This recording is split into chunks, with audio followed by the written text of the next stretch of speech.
Inihahandog ng lokal na pamahalaan ng Brooks Point sa ilalim ng tanggapan ng Punong Bayan at Municipal Information Office. Ang programa sa radyo tuwing Sabado, alas 11 hanggang alas 12 ng tanghali, ang impormasyon ng bayan para sa lahat. Hatid ng himpilang ito, ang impormasyon ng bayan para sa lahat. Impormasyon ng bayan para sa lahat. Isang mapagpalang araw, bayan ng Brooks Point, lalawigan ng Palawan, at sa lahat po na naaabot ng ating programang Impormasyon ng Bayan para sa lahat. Narito na po ang ating programa na sumasa inyo tuwing araw ng Sabado sa istasyon po ng 104.5 radyo natin FM and 89.5 radyo Bander Philippines. At syempre ito po ay napapanood sa Municipal Information page ng lokal na pamalaan ng bayan ng Brooks Point. Samahan niyo po ako sa pagtalakay sa maiinit na isyo, lalo na po nalalapit na ang eleksyon 2025 sa araw ng Lunes. At para po sa unang bugso ng ating programa, ang Balitang Bayan ay ihahatid po ng ating mga mahuhusay na tagapaghatid balita. Mga balita sa loob ng bayan. Mga balitang dapat mong malaman. Balitang makatotohanan. Balita na ang direksyon ay pagunlad ng bayan.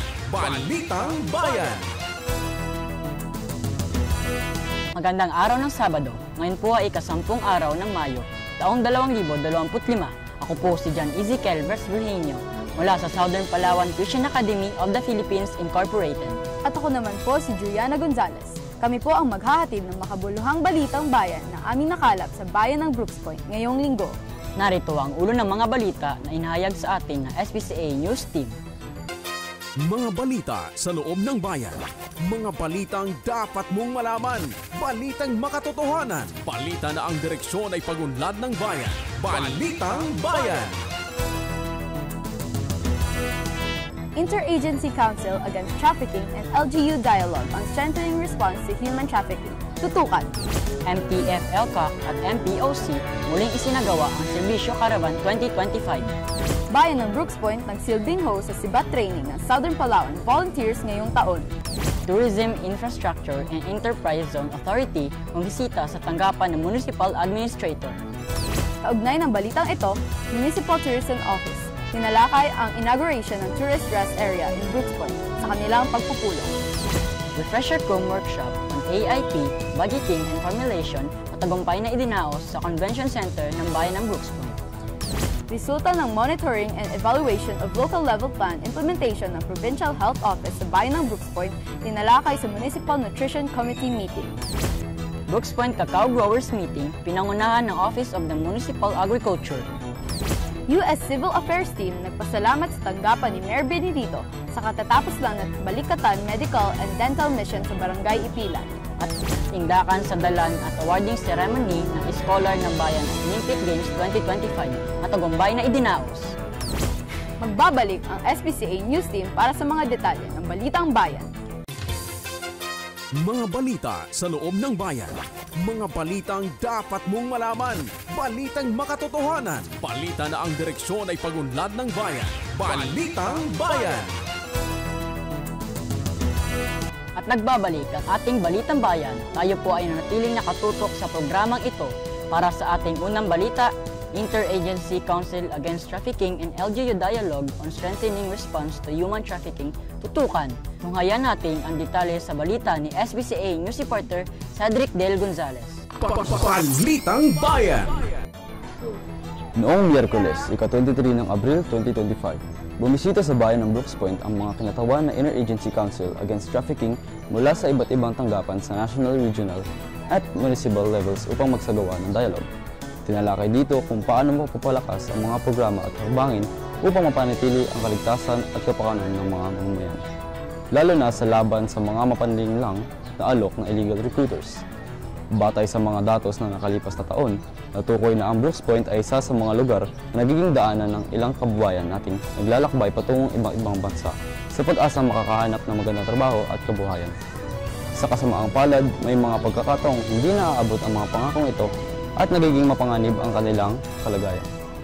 Dahil dito, mas pinagtitibay ng pamahalaan ang mga hakbang upang mapigilan ang mga ganitong insidente at mapangalagaan ng bawat Pilipino mula sa anumang kapamakan. Sa kasalukuyan, may ilang Filipino workers na nailigtas sa karagatan ng Palawan habang tinatahak ang biyahe patungong Malaysia nang walang kumpletong dokumento. Sila ay maingat na naibalik at patuloy na binibigyan ng suporta ng Department of Social Welfare and Development Office at ng iba pang katuwang na ahensya. Kasama na ang tulong para sa kanilang mga pamilya, isinampa rin ang mga nararapat na kaso laban sa mga individual na sangkot upang mapanagot sila sa batas. Ako po si Cedric V. Gonzalez, ng Southern Palawan Christian Academy of the Philippines Incorporated, nag-uulat para sa Balitang Bayan. Salamat, Cedric, at sa Balitang Pambayan. NTF-ELCAC at MPOC muling isinagawa ang Serbisyo Caravan 2025. Para sa detalye, narito si SBCA News Reporter Alea Ray Alahar. Balitang Bayan. Upang mailapit na mapunahing serbisyo ng pamahalaan sa mga liblib na komunidad, muling isinagawa ng pamahalaang lokal ng Bayan ng Brooks Point ang Serbisyo Caravan, katuwang sa mga kawani ng Municipal Task Force to End Local Communist Armed Conflict at Municipal Peace and Order Council sa ilalim ng kanilang Little Community Support Program noong Merkules, Abril 23 taong kasalukuyan sa Sitio Bayog, Barangay Arbungos, Brooks Point, Palawan. Ilan sa mga serbisyong inahandog sa caravan ay ang libreng tuli mula sa Municipal Health Office, libreng gupit mula sa Coast Guard Station South Central, Palawan, mainit na lugaw mula sa BJMP Brooks Point District Jail, at masarap na ice cream mula sa Brooks Point Municipal Police Station. Ang 80th Special Forces Company at iba pang kawani ng pamahalaan ay katuwang din sa pagpapalaganap ng mga serbisyong ito. Iba't ibang aktibidad ang isinasagawa upang matugunan ang mga pangangailangan ng komunidad at magbigay ng serbisyong nakatuon sa kanilang kapakanan. Ito ay suportado ng lokal na pamahalaan ng Bayan ng Brooks Point sa pangunguna ni Mayor Cesario R. Benedito Jr. kasama si Attorney Mayor Jean D. Feliciano at buong sangguniang bayan. Alea Ray P. Alahar, Southern Palawan Christian Academy of the Philippines Incorporated, nag-uulat para sa Balitang Bayan. Maraming salamat sa iyo, Alea. Susunod, Bayan ng Brooks Point nagsilbing host sa SIBA training ng Southern Palawan Volunteers ngayong taon. Tunghayan natin ang buong detalye sa ulat ni SBCA News Reporter Mary Antoinette Cruz. Balitang Bayan. Nagsimula ang SIBAT o Samahang Itinatag bilang aktibong tagapagbantay training ng Southern Palawan Volunteers noong April 23 to 26, 2025 na ginanap sa Regional Evacuation Center, Government Complex, Barangay Tubtub, Brooks Point, Palawan at sa Barangay Sandoval, Bataraza, Palawan. Binuksan ang unang araw ng aktibidad sa pamamagitan ng pagpapakilala sa mga volunteers at trainers na dinaluhan ni Municipal Administrator Edgar Lacandazo, MDRRMO, OIC, Engineer Mod Ryan Miranda at mga opisyal mula sa 18th Special Forces Company, Riverine. Sumabak sa nasabing pagsasanay ang mga volunteers mula sa Nara, Sofronia Española, Bataraza at Brooks Point na siyang host ngayong taon.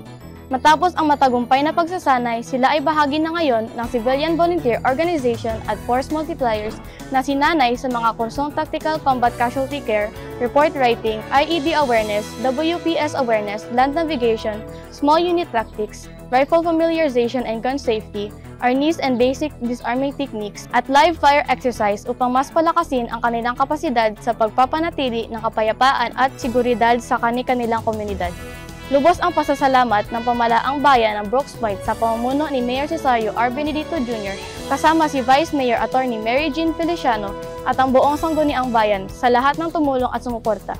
Taus-puso rin ang pasasalamat sa mga municipal governments ng Nara, Sofronia Española, Bataraza at Brooks Point, sa mga volunteers MDRRMO sa pamumuno ni Engineer Mod Ryan Miranda at 18th Special Forces Company Riverine para sa walang sawang pagbibigay ng dekalidad na pagsasanay.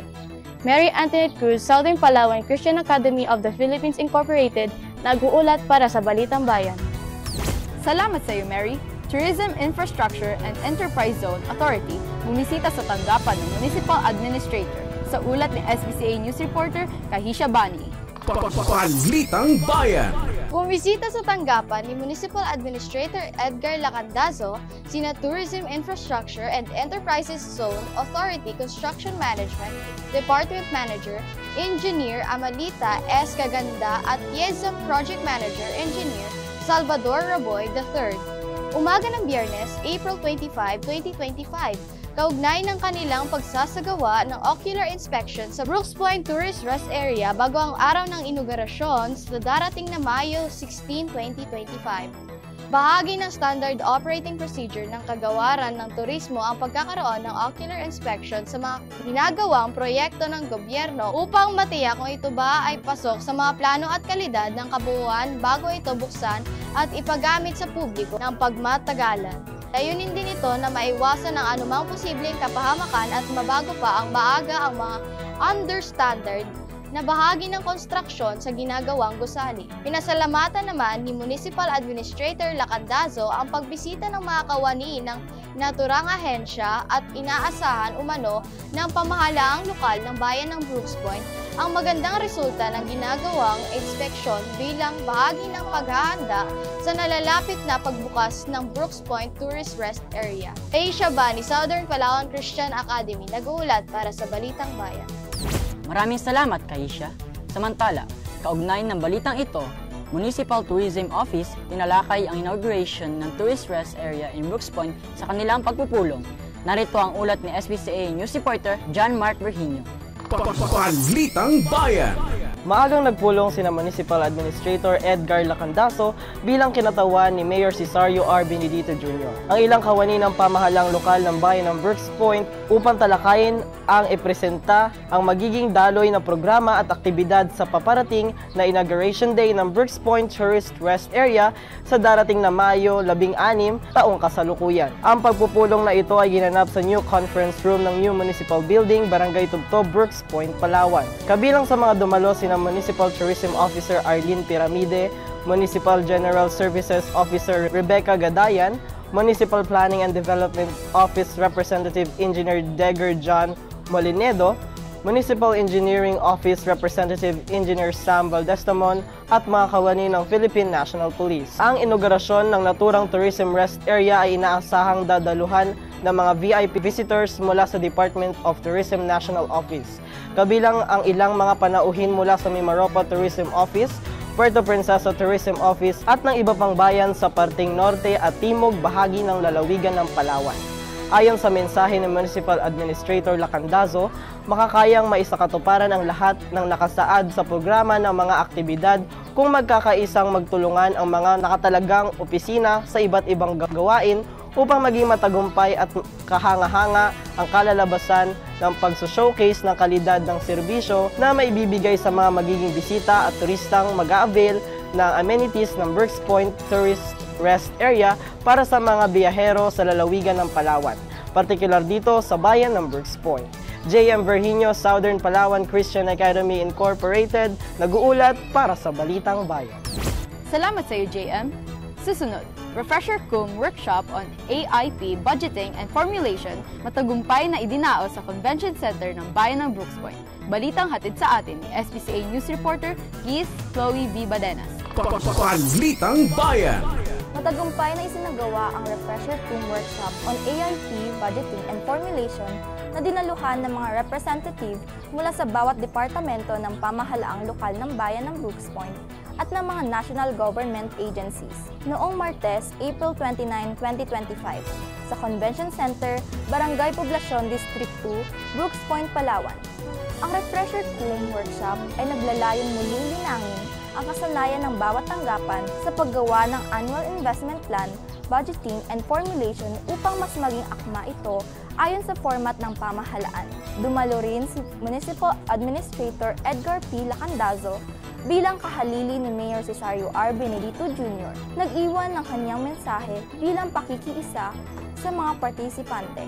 Ayon kay Admin Lacandazo, nawa ay seryosohin umano ng bawat isa ang training dahil dito nakasalalay ang maayos na daloy ng bawat programa ng LGU para sa mga mamamayan. Tatagal naman ng 2 araw ang workshop at ang ilan sa mga tinatalakay ay ang mga topic katulad ng Problem Tree Analysis, Objective Tree Analysis, Log Frame Development, Succession Plan, Relevant Legal Basis Covering Planning, and Budget Preparation, all about planning problems encountered during budget proposals, local budget preparation forms, understanding chart of accounts and usage, at short workshop and output presentation.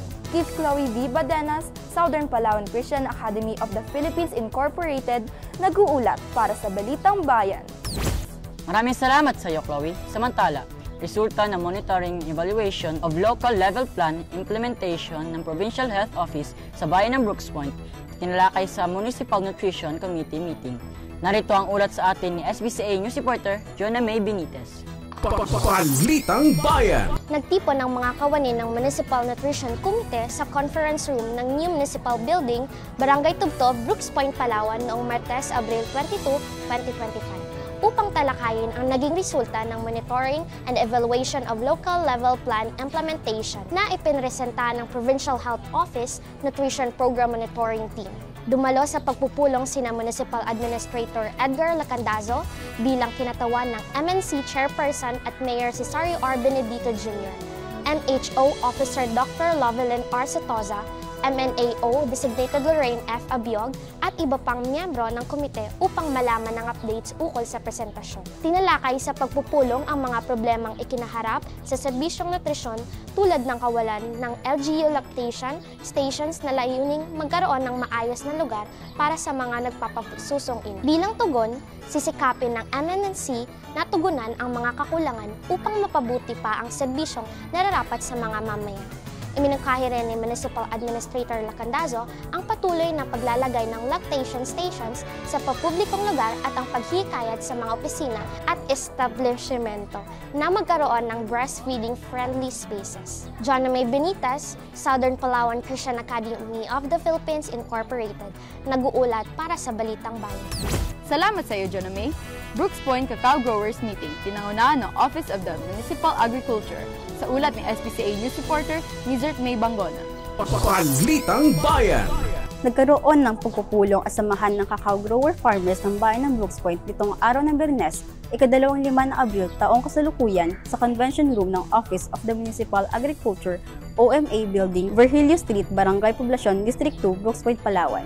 Ang nasabing pagpupulong ay pinangunahan ni Agriculture Technologist Cacao Growers Focal Person Raymond G. Rodriguez mula sa Office of the Municipal Agriculture na dinaluhan din na Municipal Administrator Edgar Lacandazo, Ginoo Dawin Omar at ng mga cacao grower farmers ng ating bayan. Tinalakay sa naturang pagpupulong ang mga proseso ng pagkontrol sa mga peste at fungal diseases na nakakasira sa mga puno at bunga ng mga kakao na pananim na nagdudulot ng pagbaba ng produksyon ng mga dekalidad na cacao seeds bago ito gawing tsokolate o iba pang produkto gamit ang kakao. Ayon kay Municipal Administrator Lacandazo, isa sa mga tututukan ng lokal na pamahalaan ang pagpaparami at pagpapalawak ng taniman ng kakao sa mga barangay at patuloy na susuportahan ang mga kagamitan na kakailanganin ng mga farmers upang makapag-supply ng mas maraming kakao sa loob at labas ng Palawan. Samantala, patuloy pa rin umano ang pamimigay ng Department of Agriculture ng mga libreng pesticides sa mga miyembro ng Asosasyon ng Cacao Growers hanggang sa kasalukuyan. Nizert May Bangona, Southern Palawan Christian Academy of the Philippines Incorporated, nag-uulat para sa Balitang Bayan. Maraming salamat, May. Susunod, US Civil Affairs Team magpasalamat sa tanggapan ni Mayor Benedito sa katatapusang ng Balikatan Medical and Dental Mission sa Barangay Ipilan. Narito ang ulat ni SBCA News reporter Gizel Athena Cruz. Balitang Bayan. Bumisita sa tanggapan ni Mayor Cesario R. Benedito Jr. ang 4 na miyembro ng U.S. Federal Affairs Team na sina First CAG Sergeant Kenneth Marshall, First CAG Assistant Leader Captain Teresa Guerrero, First CAG CJCMOTF Lieutenant Colonel Travis Contraser at First Sergeant Toy Lolo na tinanggap at hinarap ni Municipal Administrator Edgar Lacandazo bilang kahalili ni Mayor Benedito nitong araw ng Lunes, April 21, 2025. Sa New Municipal Hall, Barangay Tubtob, Brooks Point, Palawan. Layunin ng kanilang pagbisita ay ang makapagpasalamat sa lokal na pamahalaan ng bayan ng Brooks Point sa pangunguna ni Mayor Benedito para sa kanilang isinagawang medical and dental mission na ginanap sa Felipe D. Irader Elementary School noong April 16, 2025. Kabalikat ang school principal at mga guro ng naturang paaralan.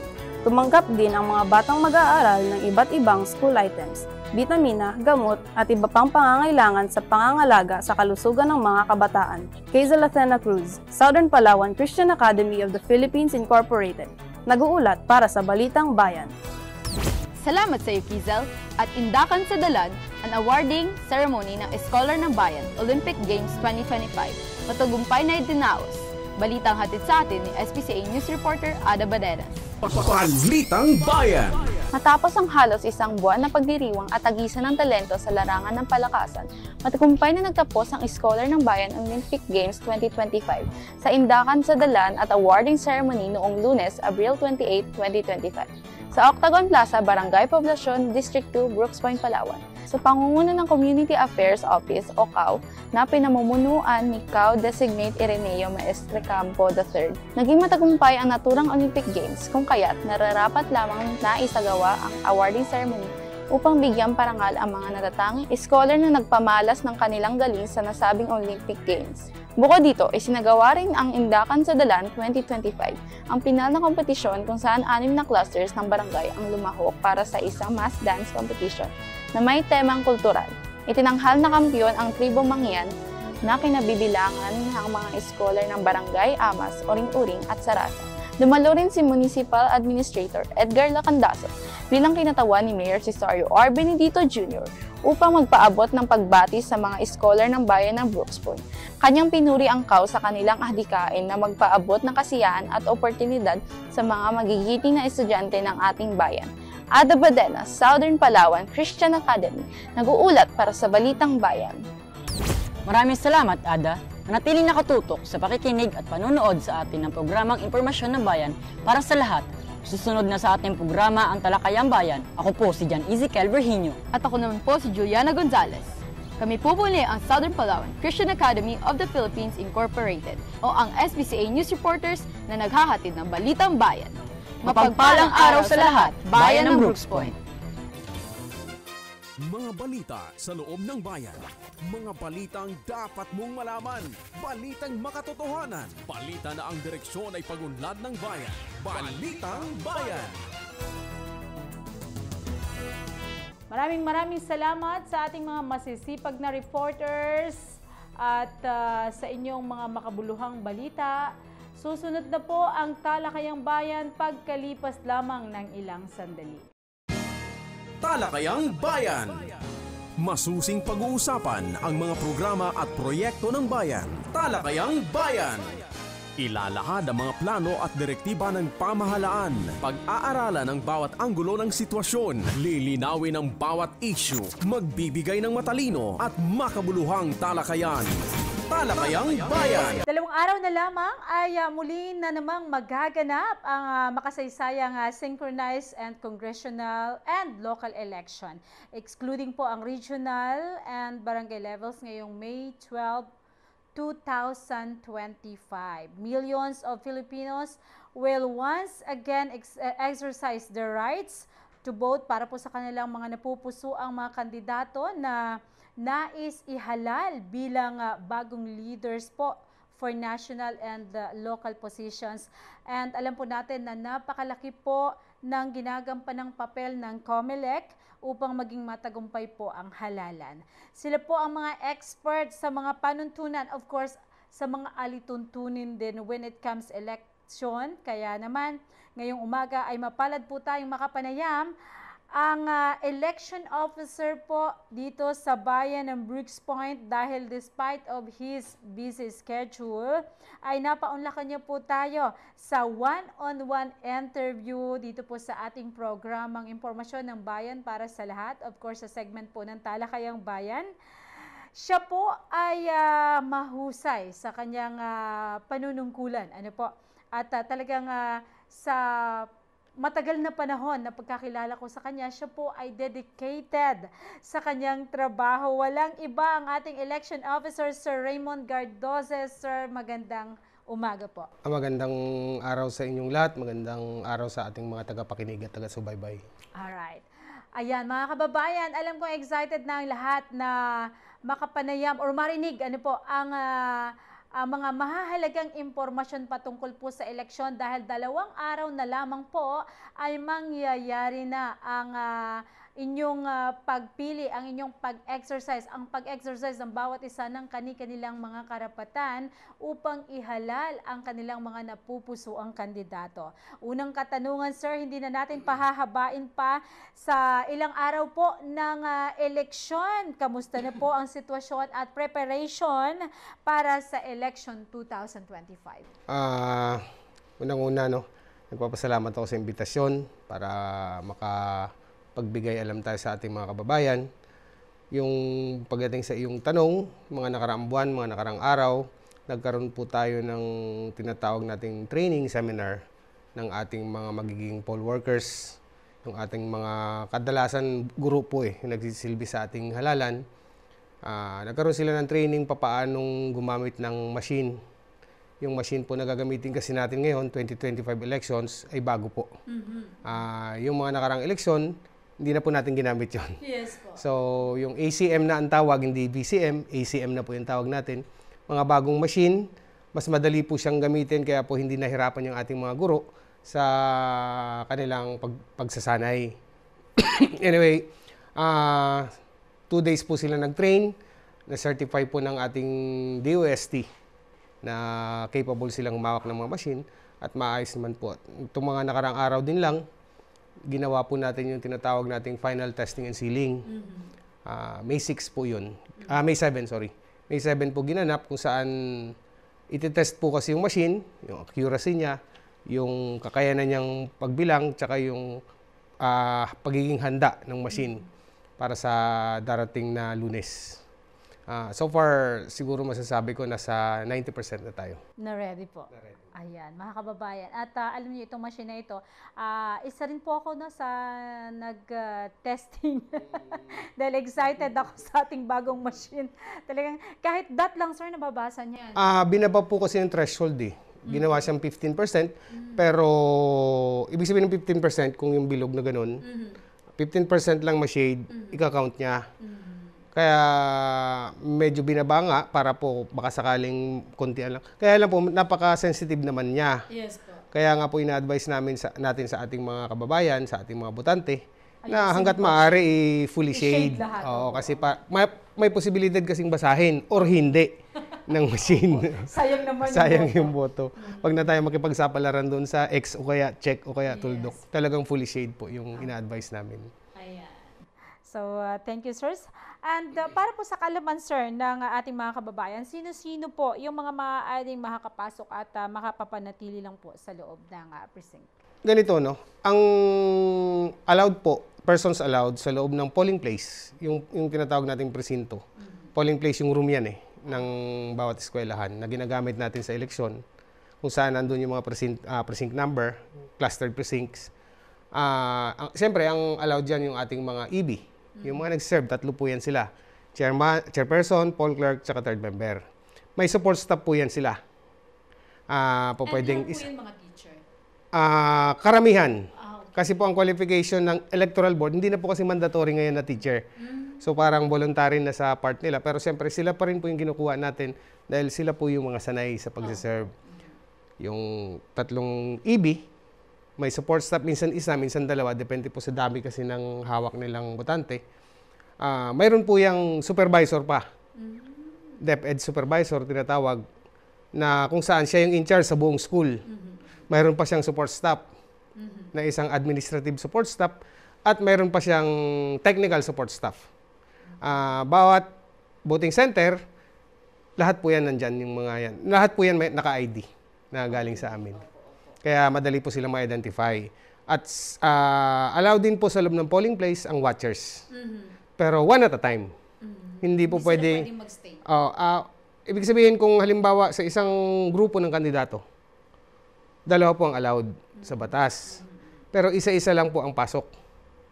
Ibig sabihin, 2 yung ibibigay niyang pangalan doon sa mga teacher, pero isa lang po yung i-allow ng teacher. Pipili po kung sino sa 2 yung gustong mauna o sumunod. Magpapalit-palitan po sila. Bawat grupo po, meron yan silang mga isasubmit na listahan sa COMELEC. Yun po ang i-allow ng mga ating mga kaguruan, yung mga EB na tinatawag upang makapasok bilang watcher sa loob ng presinto. Kasama rin po dyan yung mga watcher ng PPCRB, NAMPREL, media, kung accredited po yung media. Kasama din po siyempre yung mga representative ng komisyon. Kami po. Kasama rin po dyan yung, siyempre, importante sa lahat, botante. Ang instructions po natin sa ating mga guro, hanggat may bakante, pasok lang po. Pasok yung mga botante upang hindi masayang yung oras sa pagboto. Yun sir, sa usapin po ng oras, pwede ba natin i-share sa ating mga kababayan kung anong oras po magsisimula at anong oras po matatapos ang botohan? Okay, ganito no. Katulad pa rin po ng dati, kaya lang mas humaba. Alas 7 ng umaga hanggang alas 7 ng gabi po ang regular voting hours sa Lunes, sa May 12. Alas 7 ng umaga hanggang alas 7 ng gabi, pero may tinatawag po tayong early voting. Yung alas 5 ng umaga hanggang alas 7 ng umaga. So parang lumalabas alas 5 ng umaga hanggang alas 7 ng gabi. So yung 5 o'clock in the morning hanggang 7 o'clock in the morning, ang allowed pong bumoto roon ay ating mga senior citizen, PWD, heavily pregnant. In case of PWD and senior citizen, yung mga assistor na tinatawag, pwede po silang bumoto doon sa presinto na yun kung nandun din po yung pangalan nila. Kasabay po nung ina-assistihan nila. Between 5 to 7. Tanong, papaano po kung dumating sila sa regular voting hours? Priority pa rin po sila. So pagdating pa ng alas 7 ng gabi, kung mayroon pa pong botante na nakikita ang ating mga EB or supervisor na tinatawag, iaalaw pa rin po ng EB ang makaboto. Ililista lang po yan. At pag nailista, tatawagin isa-isa upang makaboto sila. Ano naman po yung mga, mga karapatan po ng ang mga botante? Maaari niyo po bang ibahagi sa ating mga tagapakinig kung ano-ano po yung mga karapatan po? Okay. Yung mga botante natin during voting, okay. Lahat po tayo, tinatawag natin yung right of suffrage. Tag-isa-isa lang po tayo yan. Karapatan po nating makita at malaman kung sino yung binoto natin sa pamamagitan ng pagbibigay ng machine, ng ACM, ng receipt. Pag sinaksak po kasi natin yung balota natin, sa ACM, naglalabas po siya ng receipt. Ng resibo kung sino yung mga binoto mo doon. Makikita niya po yun doon. At hindi po nila po pwedeng iuwi yun, siyempre. No? Ilalagay po nila yun doon sa receptacle, receipt receptacle ang tawag namin doon.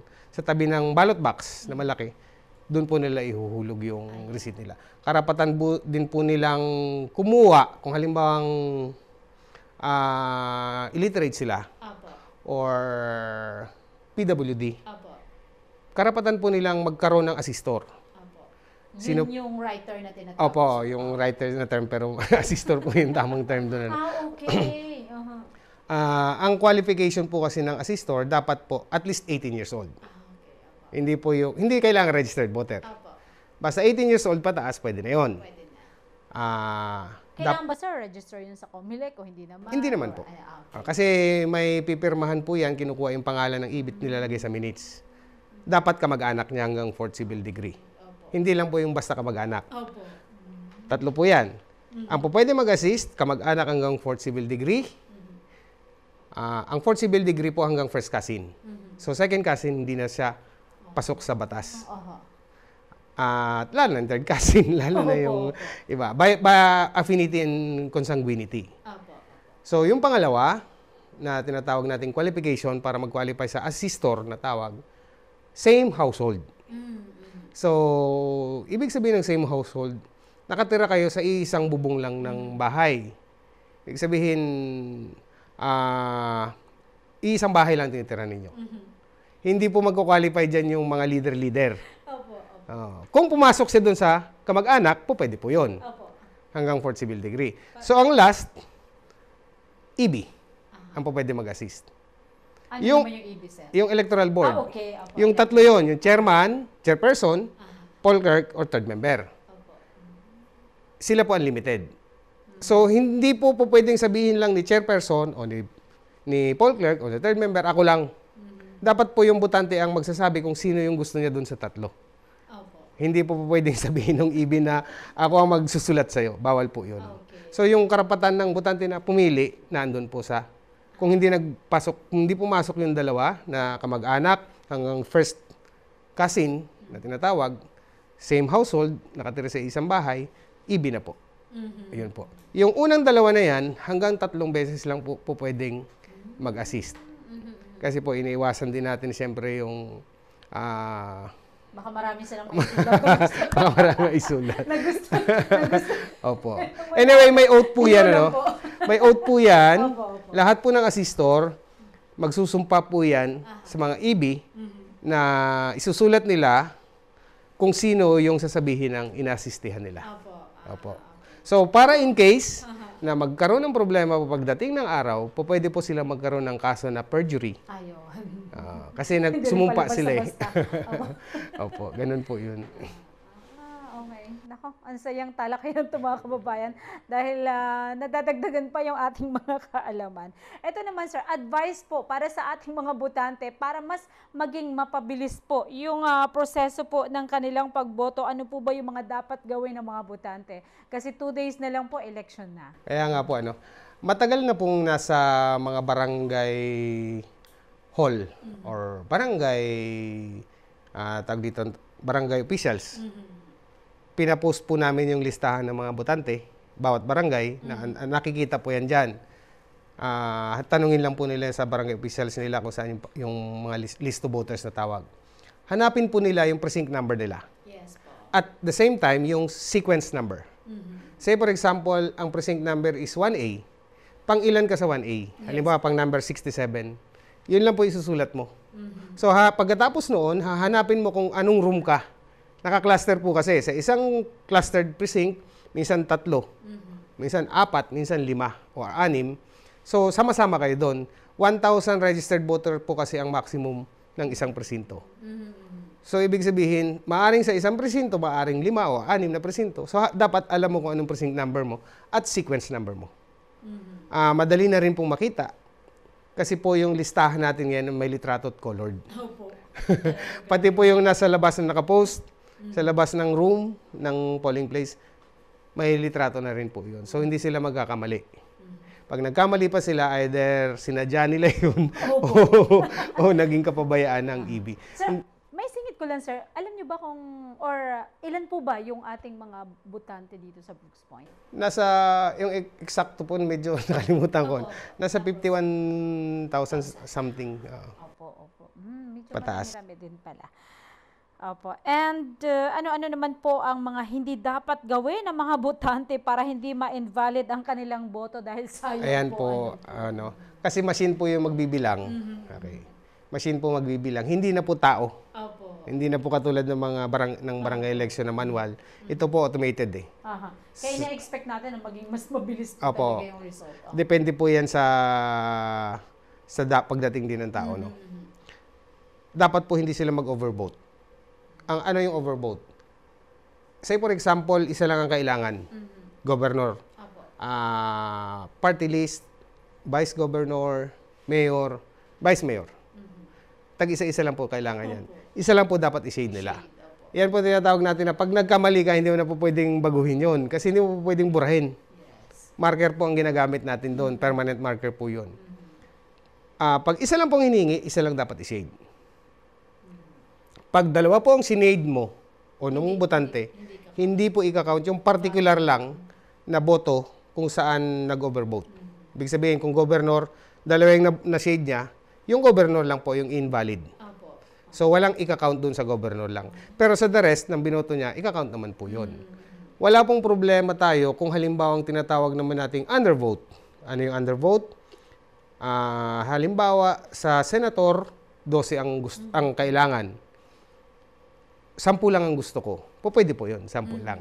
Yun po wala magiging problema. Ang ingatan lang po natin talaga yung tinatawag nating overvote. Kasi yun po talaga yung hindi babasahin ng machine. Kumbaga, malilito yung machine, hindi niya alam kung sino dun sa dalawa. Hindi naman alam ng machine kung sino yung una niyang sinade or huli niyang sinade. Kasi ang binabasa ng machine, yung shade lang po. Ayun. So, ayan, paalala mga kababayan ha, maging mapanuri tayo doon sa mga instruction po. At talagang sundin natin kung ano po yung mga panuto. May nakalagay din po yan pala na may nakalagay din po yan na sa balota natin, vote for 12, vote for 1. Kaya po dapat obserbahan nila yung mismong balota. Mas maganda nga po sana kung alam na nila kung pang ilan yung gusto nila iboto para hindi sila malito pagdating ng halalan. Pwede ba silang okay lang ba yun, sir? Kahit halimbawa, meron na silang list ng mga Yes. ng mga Parang kodigo na tinatawag. may kodigo Pwede po yun. Pwede po yun. Siyempre, ingatan lang nila na makita din yung kodigo nila. Kasi pwede na maging parang ebidensya nila yun. Pero hindi naman siya magiging grounds kasi wag lang yung balota yung lilitratuhan nila. Bawal po ang phone, sir. Bawal ang phone. Hindi po bawal ang phone. Pero bawal picturean yung... Bawal picturean po yung receipt at balota. Yan po yung election offense po yan. Mahirap-hirap po yan dahil walang probation ang election offense. Although mababa lang yung sentensya pag naging guilty ka, pero wala pong probation. Ayan. So, naku mga kababayan, bawal pong picturean ha. Tandaan po natin. Bawal picturean, bawal ilabas. Yung dalawa lang po yan yung bawal. Ilabas at picturean. Bawal ipakita. Kasama pa. Bawal ipakita sa katabi. Bawal pong makipag-usap habang bumoboto. Yan po. Maliban lang siyempre kung may assistor ka. Ibang usapan yun. Yan lang po yung mga medyo ingatan nila. Sa usapin naman po ng canvassing, sir, since automated na po ngayon ang ating machine, ano po yung process po, yung pag-process po ng balota? Paano po ito? Okay, no? Sa bawat presinto, may isang machine. Sa isang barangay, minsan 2, minsan 3, minsan 4, minsan 5. So lahat ng machine na po yan, magta-transmit po yan. Pagdating ng alas 7 ng gabi, kung matapos sila. Halimbawa, alas 7 po ng gabi kasi yung close voting na tinatawag, kung saan kinu-close na yung botohan. So may proseso pong magpiprint po muna ng election returns na tinatawag. National, local. Ano yung national? Yung senador, tsaka party list. Tapos magpiprint din po ng local election returns. So, result na yung makikita? Result na po yun. Result na yun. 9 na kopya muna. 9 tapos, may mga kanya-kanya nang pupuntahan yun bago magta-transmit. Yung transmission device, hindi po yan nakakabit. Kaya yung duda ng ibang tao na baka ma-hack or mapasok ng mga hacker yung ACM, malabo pong mangyari yon dahil po hindi nakakabit yung transmission device. Kumbaga, parang sa cellphone, walang signal. Opo, walang signal. Wala pa signal yan. Pag itatransmit na, minuto lang po yan bago ikakabit yung transmission device. Ano po yung transmission device na gagamitin natin? Maaring Starlink or maaring yung dongle na tinatawag para makakonect sa telco. Pagkatapos po nun, pag nag-transmit sila, marireceive na po sa canvassing. Ang canvassing po natin ay naandito sa Sangguniang Bayan upang kalapin lahat po ng result ng bawat presinto. Consolidated and canvassing machine po yung tinatawag naman dito sa munisipyo. Pag naipon na po namin yan, nag 100%, lahat na ng presinto ay na-transmit na, bago po yan magkakaroon naman ng proseso. Upang makapag-proclaim tayo dito sa local, yung mga nalong mayor, vice mayor, Sangguniang Bayan. At yung mga pataas naman, say for example sa governor, board member, itatransmit naman po namin yan papunta ng province. Pero hindi lang po yun isa yung tinatransmit. Yung isang presinto po, pag nag-transmit yan, sabay-sabay po yan. Siyam ka agad. Nandiyan na po yung national server, yung sa media, yung mga transparency server. Kaya po may kopya rin lahat. Sabi ko nga, huwag silang matakot kasi po yung listahan mismo ng boto ng bawat kandidato, party list, national lang ang baba, pinopost din po yan doon sa mga presinto. So makukuha din po yan ng mga representative or watcher. Kung halimbawang may partido sila. Yes po. Nakukuha po nila For sure, may mga nakabantay. Yun.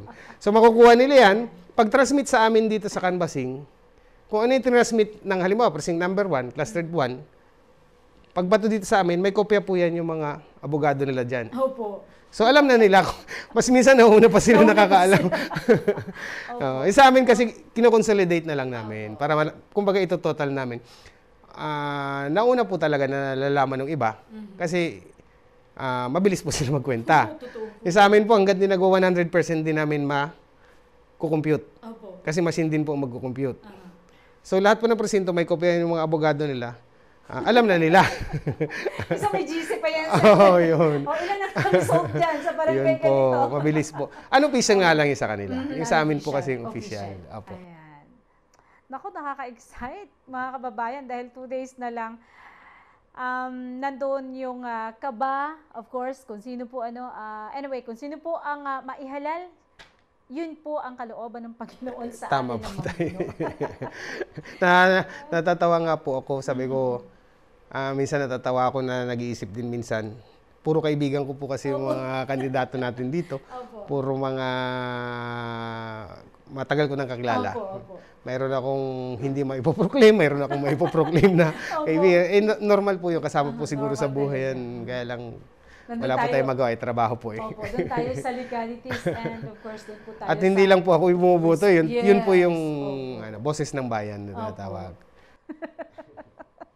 Anyway, sir, sino naman po ang mga dapat mag-operate ng machine sa counting po at sino po ang pwedeng kumuha ng mga receipt sa bawat presinto? Okay. Yung machine, ang allowed lang po ang humawak mag-operate. Yes po. Yung ating EB. Ayun. Yung tatlo na yan. Or, kung i-allow nila halimbawa magka-problema yung technical support staff na tinatawag. Basta naka-ID po yan ng lahat ng mga poll workers natin.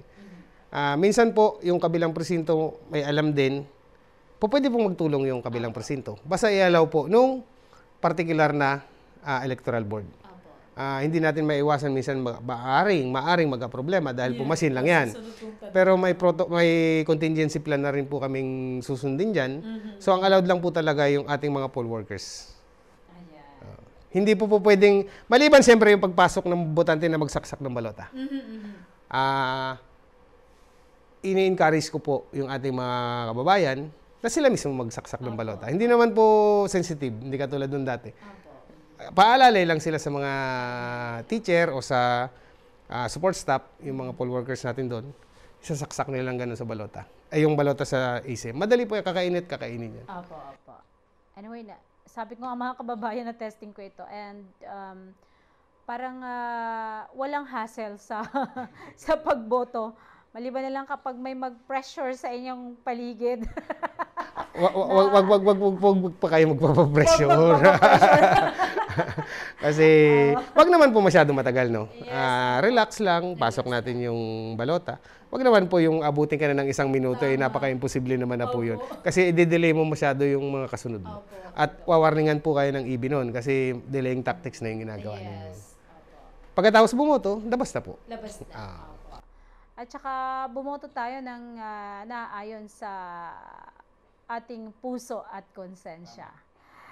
Ayan. So, anyway, sir, nasagot nyo na yung susunod kong katanungan, kung sino po ang pwedeng gumalaw kapag nagka-problema po ang machine. Pagkatapos naman po ng botohan, saan po dinadala ang mga voting machine? Okay. Pagkatapos ng botohan, isasubmit na po ng ating mga electoral board. May security po yung kasama yan. Isasubmit po yan dito sa munisipyo, sa bagong munisipyo na. Lahat po ng machine, kasama ng ballot box. Yung balota na sa loob ng ballot box, dyan na po i-turn over na po yan sa treasury yung ballot box. Yung sa amin po yung machine, i-turn over po sa opisina ng COMELEC at isisil na po yan. Bago yung tinatawag nating reverse logistics, kukunin naman po ng F2 yung forwarder po natin, kukunin po yan para dali na naman sa Manila para, ang tawag dito, ilagay sa isang safe na lugar. Kasi po, yung memory card po niyan, sinasabit din po sa Board of Canvasser yan. Pwede pong, halimbawang tapos na sila, kasama po sa mga sinasubmit yan. At sinasubmit din po namin uli yan doon sa Manila. Para i-storage. In case magka-problema, halimbawa mayroong protesta, mga gano'n. At least mayroong evidence. Opo, nandun po yun. Kasi ang machine po yan, katulad ng normal na machine, mayroong tinatawag na audit log. So, lahat ng transaction po niya nakikita doon sa storage device na tinatawag, na nakaseal po yan, nakalagay sa isang envelope na may seal. pirmado ng mga EB. At yun ang sinasabit namin. Sir, may singit ko lang, paano pala yung mga, mga kababayan nating OFW? Paano sila boboto? Dalawang klase po yung pagboto ng OFW natin. Isang online, isang katulad ng sa ACM din. Yung online, magre-register sila. Tapos boboto sila online. May mga piling bansa lang po na ganun. Mayroon naman pong ibang bansa, bansa din na pupunta sila doon sa embassy. Tapos may machine din po doon at doon sila boboto. Ayan. Anyway, choice nila yon kung... Hindi po. Depende sa bansa na napuntahan nila kung ano pong available sa kanila na pagboto. At dapat po nakarehistro muna sila doon. Parang katulad sa atin. Hindi po ibig sabihin na OFW ka automatic. Magre-register din po. Alright, mga kababayan, another po na katanungan, ano naman po ang mahalagang tungkulin ng mga guro during election at ano po ang kanilang mga pinagdadaanan upang matiyak po ang maayos na eleksyon? Katulad po ng nabanggit ko, dumaan po sila sa training seminar. May final briefing din po tayong ginawa sa kanila kung saan nagpaalala tayo ng mga importanteng bagay na dapat nilang malaman at dapat nilang isakatuparan sa darating na halalan. Mayroon po silang sinusunod na general instructions na tawag. Yung legalidad po, kung paano silang gagalaw sa presinto. Itinuro po natin sa kanila yon. Kaya po asahan ng ating mga kababayan na kung ano po yung ginagawa ng teacher ng ating mga EB, na tawag EB, Electoral Board. Guided po yan ng general instructions. Kung sakaling may mapansin sila na wala dun sa, kumbaga hindi tama yung ginagawa ng teacher, i-call po nila yung attention ng supervisor na tinatawag. DepEd supervisor na naandun po sa isang school para ma-correct natin na kung sa tingin ng supervisor na may hindi kaaya-aya o may maling ginagawa, tatawag po sa akin yan yung supervisor at po pwede po natin i-call yung attention ng particular na presinto na yun. Ayan. And sir, in case tapos na po yung botohan, ano po yung mga pinagdadaan ng proseso ng bago maiproklama po yung mga nanalo at ilang days po before maging effective ang panunungkulan ng mga nanalo sa election? Katulad po ng binanggit ko kanina, Pag nag 100% po, ibig sabihin lahat nakapag-transmit. Lahat ng presinto. Tapos nila. At na-transmit sila. Whether manual transmission or electronic transmission. Kasi po minsan, may contingency po tayo ng manual transmission. In case na nag-fail yung transmission nila dahil nawala na signal or talagang hindi sila makatransmit, po pwede yan manual upload ng tawag. Yung memory card, USB na pong ginagamit ngayon. Ima-manual upload po yan sa sa CCS, sa machine na ginagamit namin sa canvassing. May result na po yun, Ibig sabihin, hawak na ng mga watchers or representatives sa bawat presinto yung result. So makikita nila kung ano yung result nito, yun din yung papasok doon sa machine sa canvassing. So, pag nag 100% na po yan, may mga proseso pong daanan niya, kumbaga magpiprint na po yung machine namin sa canvassing ng tinatawag natin Certificate of Canvass.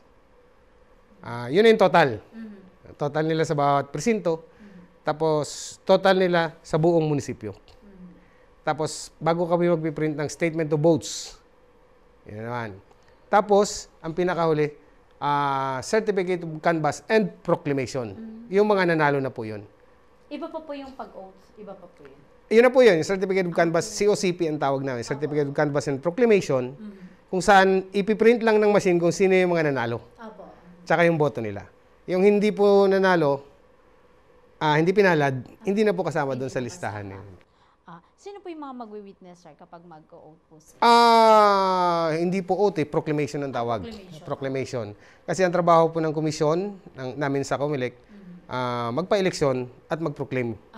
Opo. Pag na-proclaim namin sila, tapos na po trabaho namin. Sa kanila. DILG po yan. Ngayon sa assumption to office po, kung kailan sila mag-a-assume, hindi ko po maaari sigurong sagutin ng diretso kasi po hindi po kami in charge doon. Pero sa pagkakaalam ko po, after isang buwan or mga June po siguro yan kung hindi ako nagkakamali.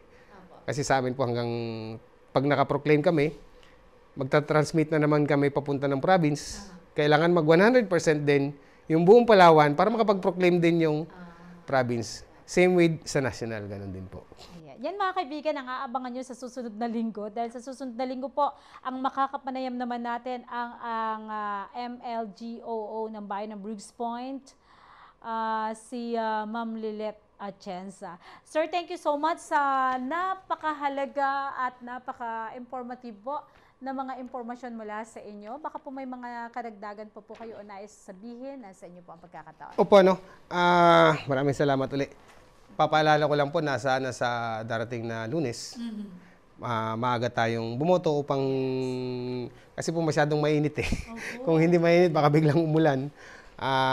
Bumoto pa tayo na maaga kung senior citizen tayo, yung tatlo nga, sinasabi ko, senior citizen, PWD, or heavily pregnant. Heavily pregnant po yung buntis talaga na baka 1 month pa lang, 2 months pa lang, hindi pa po sila magka-qualify doon. So pwede sila bumoto ron. Anyway, sabi ko nga, pag halimbawa hindi sila umabot doon, kung sa priority lane po, pwede pa rin po sila yung tatlo na yun. Tapos bayanan po natin yung ating mga kaguruan. Balik tayo sa normal na trabaho. Antayin na naman natin yung result. Kung sino po yung binoto ninyo, sigurado naman yan po yung mananalo. Yes. Pahinga siguro ng maaga at bawal po pala yung alak, no? A day before. Linggo ng gabi, linggo at Lunes bawal po ang pagbili, pagbenta at pagkonsumo ng. So, paano sir, paglasing pumunta sa voting percent, hindi pwede? Depende po sa sitwasyon. May mga security po tayo sa ating mga voting center. Alright. Ang dami kong mga katanungan na sinisingit dahil excited din ako na malaman. At mas mabigyan pa ng kaalaman ng ating mga taga-subaybay. Thank you so much, sir. Maraming salamat po sa pagpapaunlak nyo. Pagpasensyahan nyo po itong aming munting na kaya. Ay, salamat po. Salamat. Ayan mga kababayan, dyan na po nagtatapos ang ating napakahalagang pakikipagpanayam sa ating mahal na panauhin ngayong umaga. At susunod na po ang ating serbisyong bayan. Dyan lamang po kayo. Talakayang Bayan. Masusing pag-uusapan ang mga programa at proyekto ng bayan. Talakayang Bayan. Ilalahad ang mga plano at direktiba ng pamahalaan. Pag-aaralan ang bawat anggulo ng sitwasyon. Lilinawin ang bawat issue. Magbibigay ng matalino at makabuluhang talakayan. Talakayang Bayan. Serbisyong Bayan. Mga serbisyo, programa at proyektong bayan na dapat mong malaman at mapakinabangan. Serbisyong Bayan. Mga tulong ng pamahalaan, diretso sa mga mamamayan. Hatid ng pamahalaang lokal ng Brooks Point. Serbisyong Bayan. Malinis, mabilis at makadiyos na paglilingkod. Serbisyong Bayan. Darako na po tayo sa ating serbisyong bayan.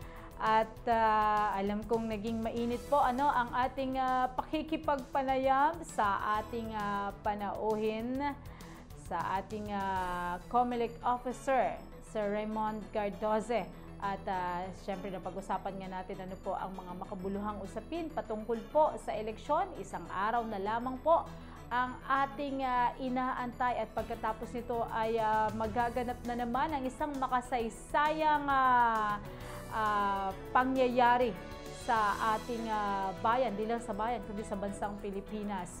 Ngayon po ay ilang paalala para po sa ating mga kababayan na habang nalalapit po ang May 12, 2025, tandaan po natin ang mga mahihigpit na paalala mula po sa COMELEC. Palagi po itong ipinapaalala ng ating COMELEC ang tungkol sa vote buying.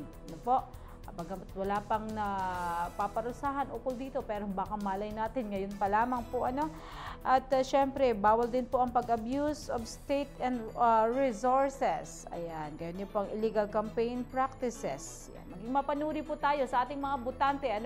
Bagamat merong mga ibang kandidato po, mga ilang kandidato na ito ay patuloy ang kanilang pagsasagawa, pagpapractice ng ganitong kaugalian, tayo pong mga botante ay dapat na maging mapanuri at tignan natin kung ito ba ay karapat-dapat butuhin o hindi.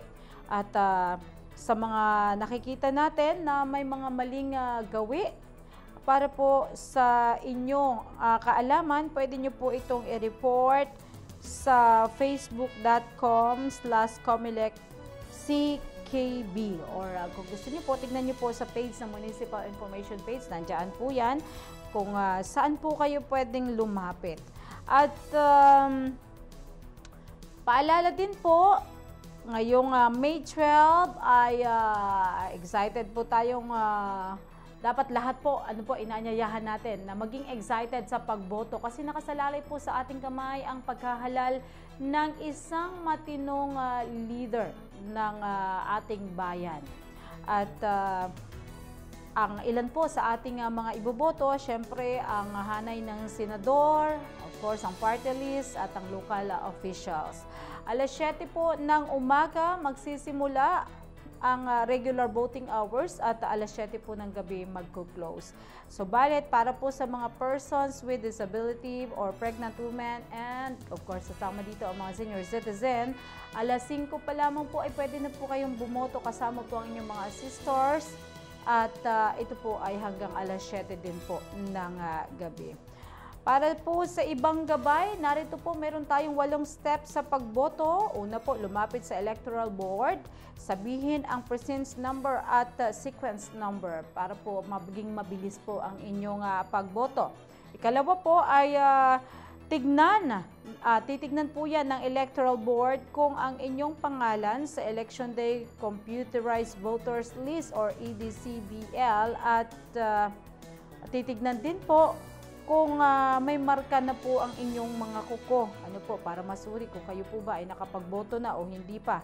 So after that, kapag na-check na po ng electoral board officer, ayan, kayo naman po ay i-verify nung ating electoral board kung ang inyo pong pagkakakilanlan.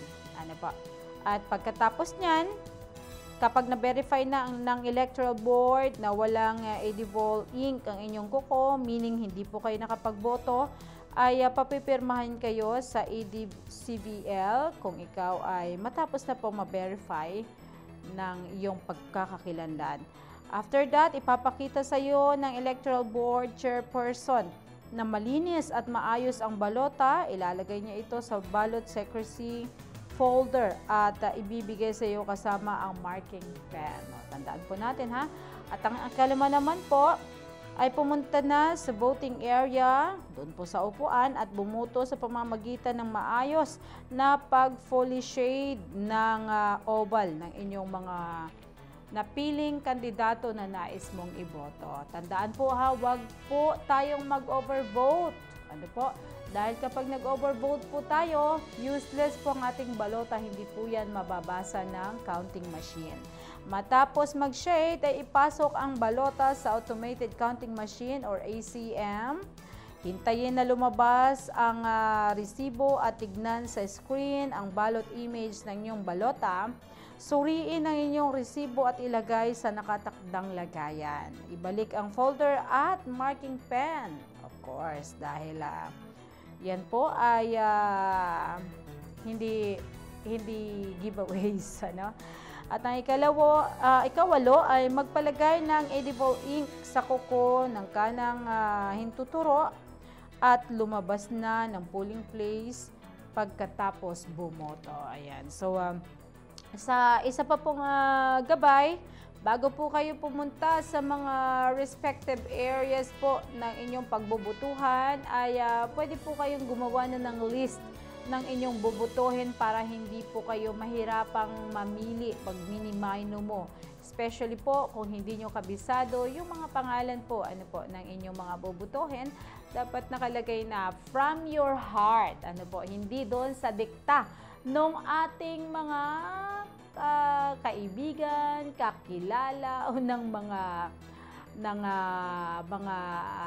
tumatakbong kandidato, kundi bumoto po kayo na naayon sa inyong konsensya at mula sa inyong puso. Gabayan nawa tayo ng ating poong may kapal. At mahalaga rin na bago ang botohan ay alamin po natin kung saan po tayo dapat na bumoto para mabilis po ang proseso. Ano po? Alright, May 12 po, wala pong pasok. Paalala po sa lahat na May 12 po ay alinsunod sa Proclamation number 878 na nilagdaan po ng Pangulong Ferdinand R. Marcos Jr. Ang Mayo 12, taong kasalukuyan, araw po ng Lunes, ay idiniklarang special non-working holiday sa buong bansa para sa national and local elections. Gamitin po natin ang araw na ito upang makilahok sa makabuluhang pagboto para sa kinabukasan ng ating bayan. Gabayan naman tayo ng ating poong may kapal. Serbisyong Bayan.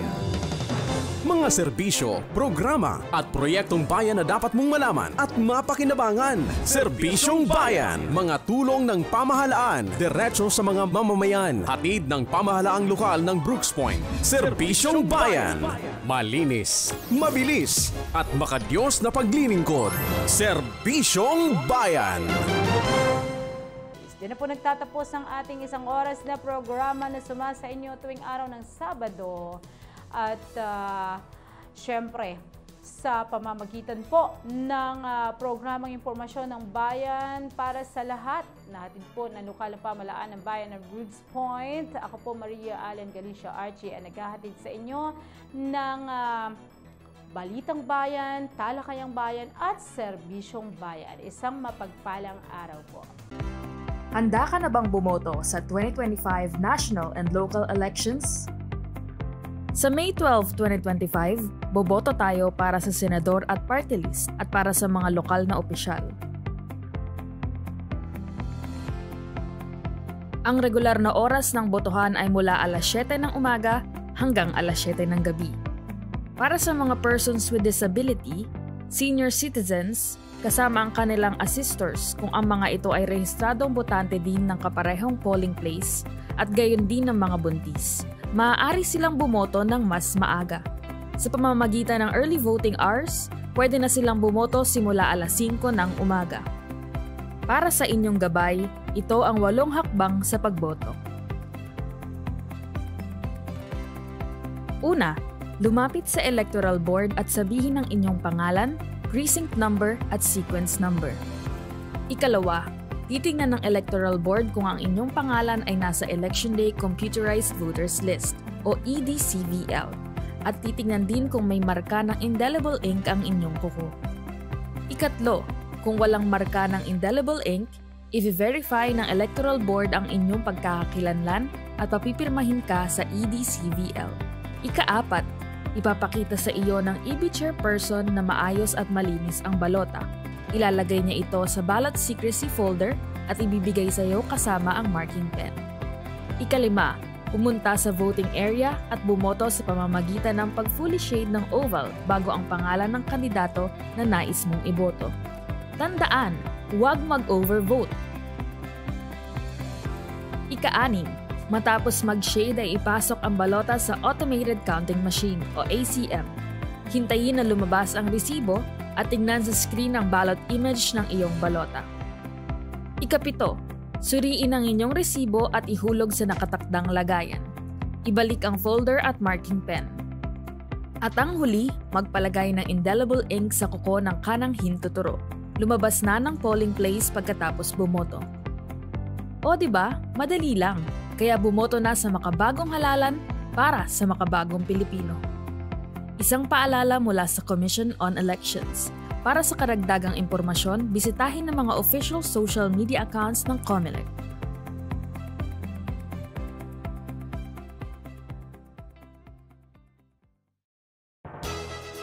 Inihahandog ng lokal na pamahalaan ng Brooks Point sa ilalim ng tanggapan ng Punong Bayan at Municipal Information Office. Ang programa sa radyo tuwing Sabado, alas 11 hanggang alas 12 ng tanghali, ang impormasyon ng bayan para sa lahat. Hatid ng himpilang ito, ang impormasyon ng bayan para sa lahat.